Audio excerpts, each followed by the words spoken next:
কি রে এইটা? এই তোরা দেখতে সর রে, ওই সর ওদিকে। ট্রাকের চাকায় পিষ্ট হয়ে মৃত্যু হলো এক বাইক আরোহীর।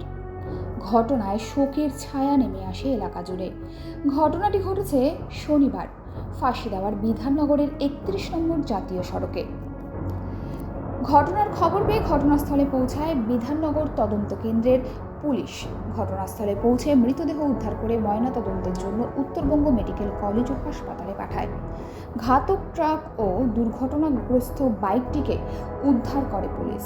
ঘাতক চালকের খোঁজে তল্লাশি চালানো হচ্ছে, পাশাপাশি গোটা ঘটনার তদন্ত শুরু করেছে পুলিশ। জানা যায় যে বিধাননগর থেকে মুরলীগঞ্জের দিকে যাচ্ছিল এক বাইক চালক। সেই সময় পেছন থেকে একটি ট্রাক বাইকটিতে ধাক্কা মারে। নিয়ন্ত্রণ হারিয়ে রাস্তায় পড়ে যায় ওই বাইক চালক। এরপর ট্রাকের চাকায় পিষ্ট হয়ে মৃত্যু হয় বাইক চালকের। ঘটনার পর ঘাতক ট্রাকটি পালিয়ে যায়।